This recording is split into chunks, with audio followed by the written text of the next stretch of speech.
Gets खोले हैं पानी के, मुख्तलिफ जो बंद हैं उनके वहाँ से जो गेटवेज़ हैं पानी के वो खोले गए। पाकिस्तान की जानिब मज़ीद पानी दाखिल हो रहा है और इस वक्त भी पाकिस्तान में बड़े पैमाने पर सैलाबी और बारिशों का पानी आ रहा है।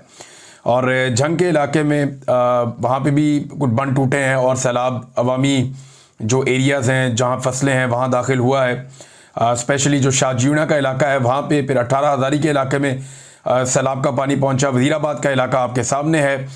चनाब के इर्द गिर्द, रावी के इर्द गिर्द और सतलुज के इर्द गिर्द सबसे ज़्यादा तबाही हुई है।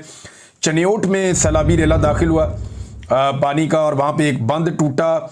उसके बाद ऐलान करवाए गए मसाजिद में और मुख्तलिफ लोगों ने ऐलान किए और फिर नकल मकानी वहाँ पे शुरू हो गई। बड़े पैमाने पर वहाँ पे फसलें तबाह हुई हैं और ज़्यादातर फसलें जिन इलाकों में तबाह हुई हैं ये चावल की फसलें हैं। चावल पाकिस्तान एक्सपोर्ट करता है, दुनिया को भेजता है। पाकिस्तानी चावल पूरी दुनिया में बड़े शौक़ से लोग खाते हैं और पाकिस्तान की ये एक ऐसी क्रॉप है जो बाहर एक्सपोर्ट होती है।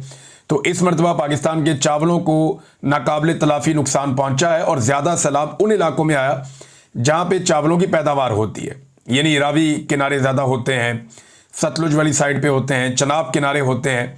और ये जो ज़मीन है हाफजाबाद से लेके ऊपर सादकाबाद तक की और ये नारोवाल की और इसके आसपास शेखुपुरा साइड, ये चावलों के लिए बड़ी मकबूल ज़मीन है। और यहाँ पे जो चावलों की फसलें हैं वो बुरी तरह तबाह हुई हैं, किसानों का एक बहुत बड़ा नुकसान हुआ है।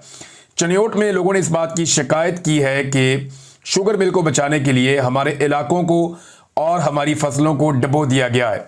तो इस तरह की जो शिकवे हैं वो हर सैलाब में आते हैं। अमीरों की ज़मीनें हमेशा आखिर में डूबती हैं, गरीबों के घर और उनकी ज़मीनें हमेशा पहले डूबती हैं। जैसा कि लाहौर में एक सोसाइटी को बचाने की बहुत कोशिश की गई। चूंग लाहौर का इलाका जो है वहाँ मुख्तलिफ इलाकों में सैलाब का पानी दाखिल हो गया।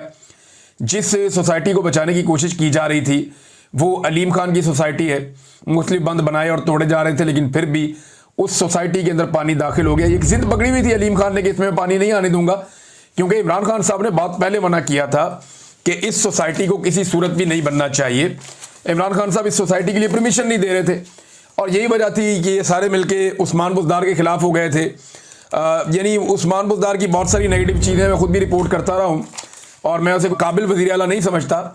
लेकिन ये जो मामला है इसमें अलीम खान को एक प्रॉब्लम ये भी था उस्मान बुज़दार से कि ये शख्स क्यों मेरी सोसाइटी के रास्ते में रुकावट बना हुआ है। तो इमरान खान साहब के दौर के अंदर ये इशू तो था कि जो अलीम खान को परमिशन नहीं मिलती थी। इस सोसाइटी के बारे में इमरान खान साहब ने क्या कहा था, ये अलीम खान साहब की सोसाइटी है और अभी अलीम खान साहब के हवाले से और भी खबरें मैं आपके सामने रखता हूँ। लेकिन पार्क व्यू सोसाइटी, इसमें पानी दाखिल हो गया और इसके तमाम जो अहम तरीन ब्लॉक हैं जो बड़े महंगे बेचे गए हैं, लोगों ने 2-2 करोड़ 4-4 करोड़ का प्लॉट लिया, वहाँ पे घर बनाए, वो सारे डूब